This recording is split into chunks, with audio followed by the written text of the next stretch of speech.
I know of two people, two different situations, exact same thing. One family, the son has a girlfriend, and the other family, the son had a girlfriend, and the parents found out about it.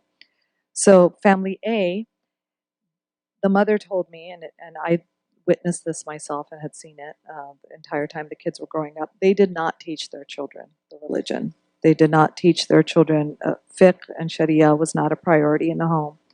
Um, and so the mother admitted that she was disappointed that that was a choice her son made, and now he's even living with his girlfriend. He's in college, but they're a Muslim family.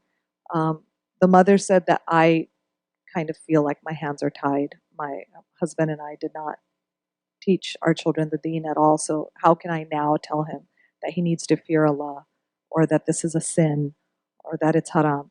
So fair enough, fair enough. The other family, I learned a lot from their situation. So the other family actually always taught their children about Allah subhanahu wa ta'ala. And they taught their kids about fiqh and sharia and what Allah's rights are and what the sunnah of the Prophet sallallahu alaihi wasallam is. And they themselves followed the rules of the religion in the home. Despite all that, the son took a girlfriend in high school, and the mom found out about it. The parents found out about it. And I learned a lot from their response. What the mother told me they did is they sat their son down and they said, okay, so here you have a girlfriend. And they had found out from siblings in the family had let out the secret.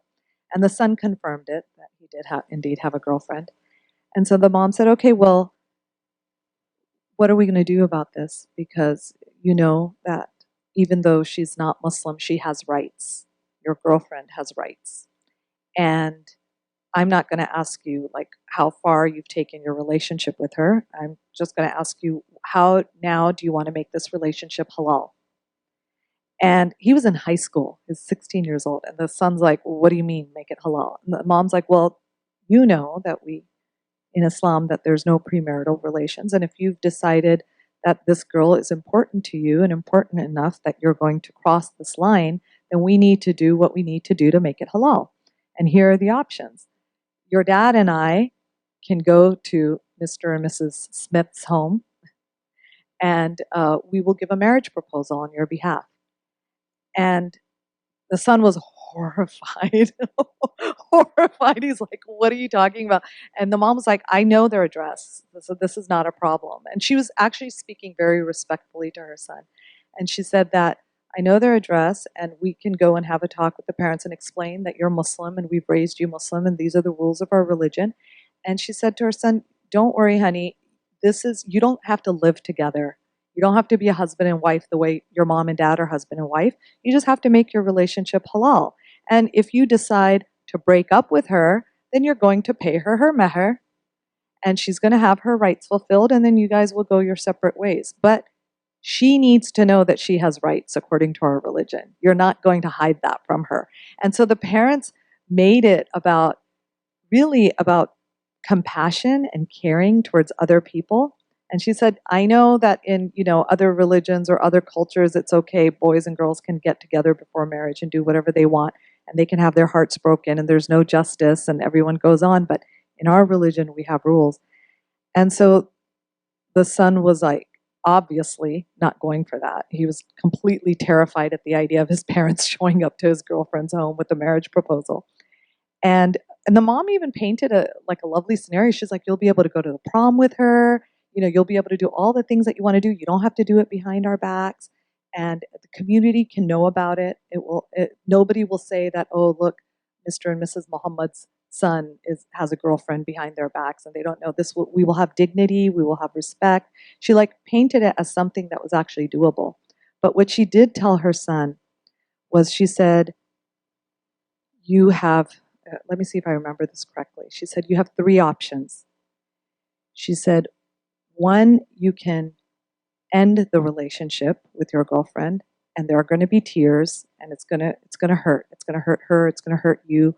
But in the end, you'll be choosing Allah, and you will be choosing to do the right thing and have a halal relationship by breaking up. you can choose to get married and then continue doing what you're doing right now, but it will be out in the open and it will be approved by Allah and it will be halal.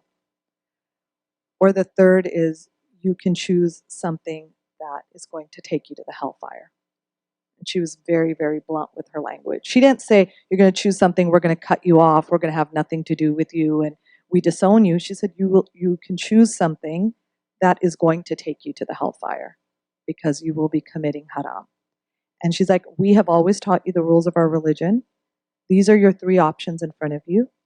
And she told him, she had this talk with him, and then her husband had a talk with him. She said, we're going to give you a week to decide. And he said, okay, I need a week. He said, I'm not going to just give you the answer you want right now. And she's like, that's fine. And they set a date, they set a time, they went out for brunch. And she said, in a week, we're going to go out to brunch, and you let us know what you want to do, and we will facilitate. And he was not happy about it. He met with them a week later, and he accepted that he was going to end the relationship. And it was not easy. The mom told me there were a lot of tears. And after the son ended the relationship with his girlfriend, the mom cried with him.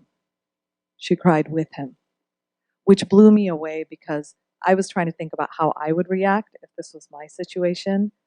And I don't know if I would have had that kind of empathy or sympathy. I think I would have been like, serves you right. This is what you got yourself into. Now deal with the repercussions or the feelings. But mashallah, this mom had a lot of compassion, and she held her son as he wept because it was so hard for him.